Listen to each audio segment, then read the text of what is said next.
Moi, j'aimerais bien savoir quelle était votre initiation à la littérature africaine, ces livres ou auteurs que vous avez lus qui ont transformé un petit peu votre manière d'être et de voir le monde. Au début des années 60 jusqu'aux même aux années 80, même 90, le théâtre a toujours été très, très, très important dans les écoles ivoiriennes.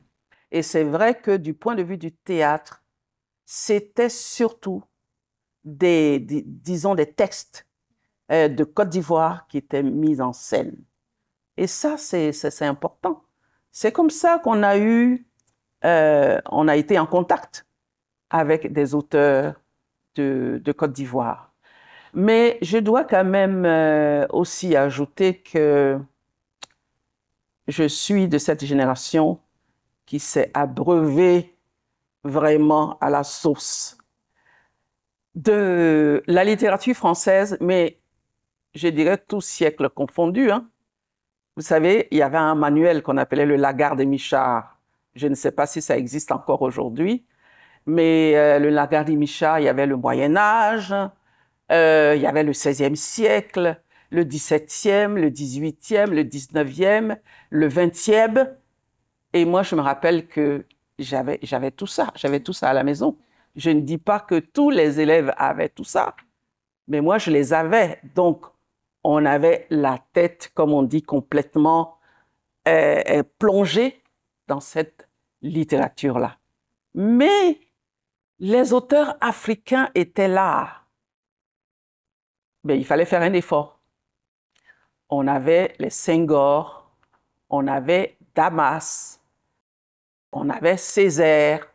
Vous voyez, ne serait-ce que ceux-là, on les avait. On avait Cheikh Hamidou Kane aussi.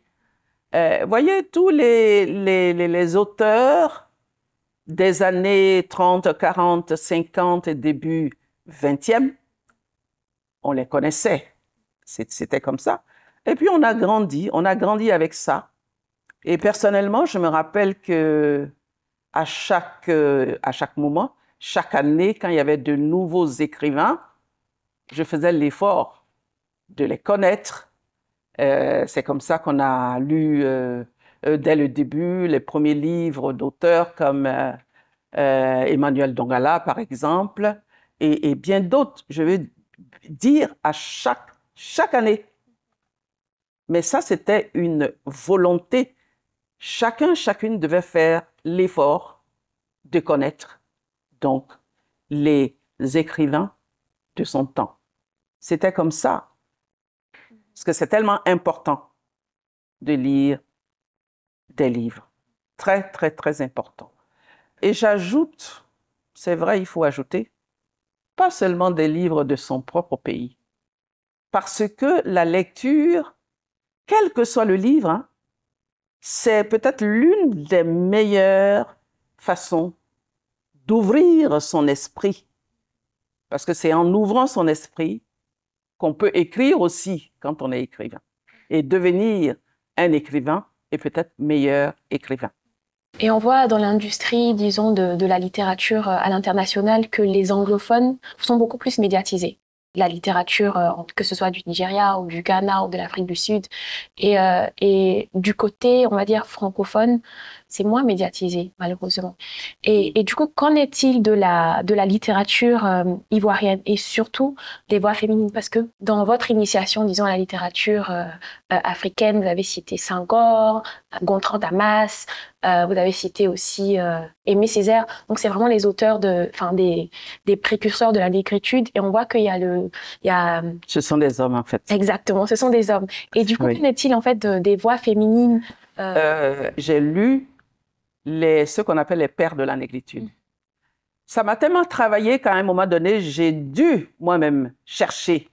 Et à ce moment-là, j'ai bien vu qu'il y avait des mères de la négritude.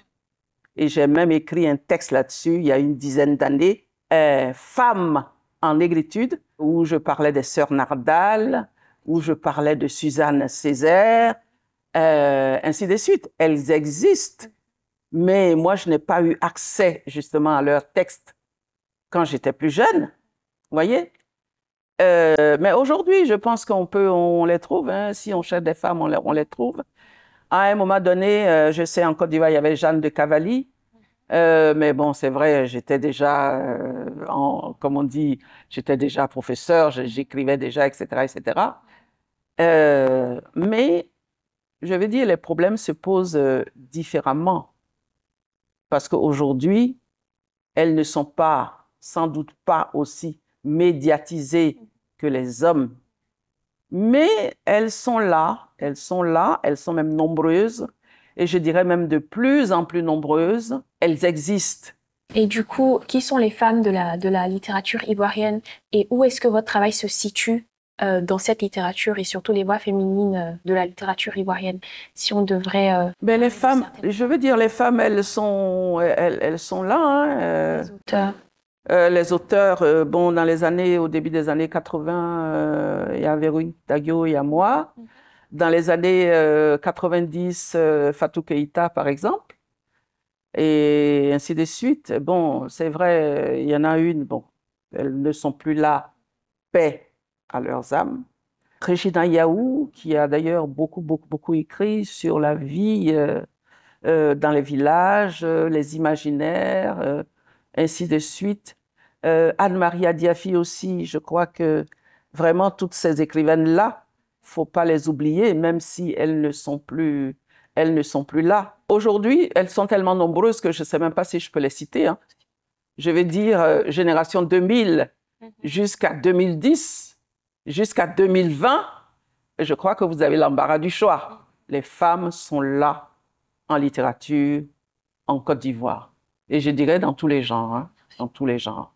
J'ai entendu des récits terribles autour du kiosque à journaux, là où les langues se délient, là où on ne peut savoir qui est qui, puisque toutes les identités sont cachées. On voit des bouches dire des choses, des corps s'en aller et d'autres arriver. Anonymes, flics en civil, détectives privés, gardes du corps, hommes ou femmes de main, porte-canne d'un tel, employés de maison, babysitters, miliciens rebelles ou jeunes patriotes. Autour du kiosque, un lieu si banal, se construit le nœud de la guerre. Chacun croit qu'il a raison de dire ce qu'il dit, parce qu'il détient la vérité, parce que lui seul a le droit de raconter l'histoire récente du pays. Depuis le début de la guerre, de nombreux historiens ont vu le jour. Ceux qui font du zèle ne sont pas d'ici. Ils ignorent où se trouve le kiosque du quartier. Ils ont juste envie de régler leur compte avec la France-Afrique. À peine connaissent-ils notre pays, devenu leur terrain de jeu favori. Ils se foutent royalement des souffrances endurées par nos concitoyens. Parce que leur problème à eux, c'est la présence de la France chez nous, l'ennemi imaginaire à laquelle le petit peuple ne pense guère parce qu'il a ses problèmes de survie à gérer.